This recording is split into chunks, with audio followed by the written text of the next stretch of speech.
ત્યારે આપ નેતા મનોજ સોરઠિયા આપણી સાથે જોડાઈ ચૂક્યા છે। મનોજભાઈ, સ્વાગત છે આપનું ઝી 24 કલાકમાં। આભાર બેન। મનોજભાઈ, આપની ઉપર સીધો આક્ષેપ લાગ્યો છે। શું આક્ષેપ લાગ્યો છે બેન? રાજુ કરપડાનું ચોખ્ખું એવું કહેવું છે કે ગોપાલ ઇટાલિયા અને મનોજ સોરઠિયા આ બે જ છે કે જે આગળ નથી આવવા દેતા। આજે જ્યારે આ સ્થિતિ સર્જાઈ છે કે એમના ઉપર ભાજપે પ્રેશર કરીને એમને મજબૂર કર્યા છે કે આમ આદમી પાર્ટી છોડે, ત્યારે આ હલકા પ્રકારના નિવેદનો કરવા સિવાય એમની પાસે કોઈ રસ્તો નથી। પોતાની જાતને જસ્ટિફાઈ કરવા માટે સ્વાભાવિક છે કે કશું ને કશું કહેવાના છે, પણ જે સ્થિતિ આખી આપણી સામે છે કે રાજુભાઈના ઉપર જે જૂના કેસો છે એ કેસોને લઈને ભાજપે એમને દબાવ્યા છે। એ કેસોમાં રાહત માટે એમણે આ પગલું લીધું છે, આમ આદમી પાર્ટી છોડવાનું, આંદોલન છોડવાનું, ખેડૂતોના હિતની અંદર જે અત્યારે આમ આદમી પાર્ટી લડાઈ લડે છે છોડવા માટે એમને મજબૂર કરવામાં આવ્યા છે।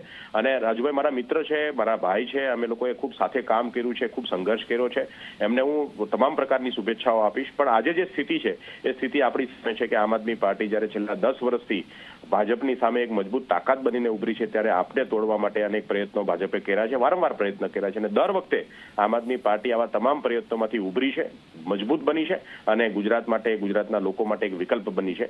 એટલે મને ગર્વ છે કે અમે જે કામ કરીએ છીએ। આપના ભાઈ સમાન રાજુભાઈને મળવા આપ જેલમાં ગયા હતા? હું ગયો હતો, પૂછો એમને, હું પોતે ગયો હતો। રાજુભાઈ, પ્રવીણભાઈને હું રાજકોટ જેલની અંદર રૂબરૂ મળ્યો છું, મેં વાતોચીતો કરી છે, તમામ અમારા જે સાથીઓ જેલમાં હતા બધાને મળ્યો છું, હું પોતે ગયો હતો। ગોપાલભાઈ ઇટાલિયા પોતે ગયા હતા, પણ એમને પ્રશાસને મળવા ના દીધા, વકીલના નાતે પણ ના મળવા દીધા। વકીલના નાતે પણ એ તે દિવસે લગભગ 1 ટક સુધી 4-5 કલાક સુધી જેલ પ્રશાસન સાથે મહેનત કરી। એ પબ્લિક ડોમેઇનમાં છે, ત્યાંથી અનેક વિડીયો લાઈવ થયા છે કે ગોપાલભાઈને મળવા કેમ નથી દેવામાં આવતા, કેમ નથી। ઇવન દો કે અરવિંદ કેજરીવાલ રાજકોટમાં 1 દિવસ રોકાયા અને અમે પોલીસ પ્રશાસન પાસે પરમિશનો માંગી કે અરવિંદ કેજરીવાલજી મળવા માંગે છે, આ બંને નેતાઓને, ખેડૂતોને એના માટે પરમિશન આપો, તો પણ નતા મળવા દેવામાં આવ્યા। ત્યારે અમે પરિવારો સાથે, તમામ જે ખેડૂતો છે એના પરિવારોને બોલાવ્યા હતા, એમની પરિવારો સાથે અરવિંદજી કલાક સુધી બેઠા અને બધા સાથે ચર્ચાઓ કરીને હિંમત આપવાનું કામ કર્યું।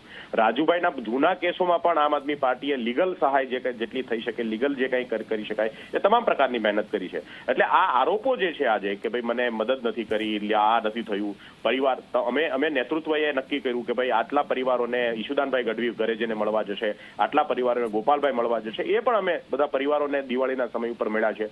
તો એક સંઘર્ષની અંદર એક નાની એવી પાર્ટી તરીકે અમે એક પરિવાર ભાવના ઊભી થાય અને એક પરિવાર સાથે, એક પરિવાર જે છે એની અંદર જે નાના મોટા ગમાણ છતાંય તે કેમ। પણ રાજુભાઈનું તો એવું જ કેવું છે મનોજભાઈ કે જ્યારે અરવિંદ કેજરીવાલ સુધી વાત પહોંચાડવાનો કંઈક પ્રયત્ન કરવામાં આવે, રજૂઆત કરવામાં આવે તો એ નથી પહોંચાડવા દેતા, અને તેના કારણે જે આ જે પ્રદેશના 2 મોટા નેતા છે તેણે ફસાવાનો પ્રયત્ન કર્યો છે, આવો ચોખ્ખો જ આક્ષેપ લગાવ્યો છે।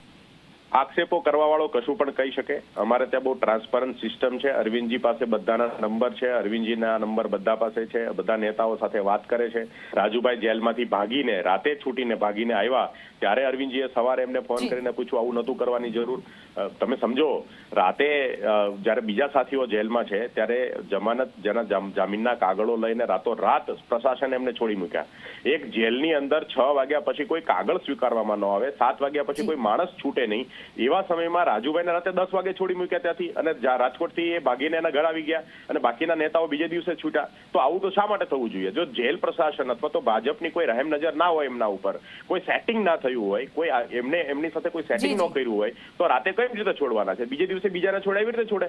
તો કંઈ ના કંઈ રંધાયું છે, ભાજપે એમને ઓફર કરી છે, એમની સાથે એ સેટિંગમાં છે, અને એટલા માટે આજે અનાપ શનાપ આરોપ લગાવવાનું કામ કરે છે। અમે લોકો એક નાની પાર્ટી, અમે એક મજબૂતીથી આગળ વધી રહ્યા છે, યુવાનોને નેતૃત્વ આપવાનું કામ મનોજ સોરઠિયાએ આમ આદમી પાર્ટીમાં હંમેશા નેતૃત્વને ઉભારવાનું કામ કર્યું છે। હું છેલ્લા 10 વર્ષથી પાર્ટીની અંદર છું, 10 વર્ષની અંદર અનેક નેતાઓ આપનો આભાર ઝી 24 કલાક સાથે જોડાવા બદલ। તો મનોજ સોરઠિયાનું એવું કહેવું છે કે કંઈક રંધાઈ રહ્યું છે અને તેમને ઓફર મળી છે અને તેથી રાજુ કરપડાએ આવી નિવેદનબાજી કરી છે।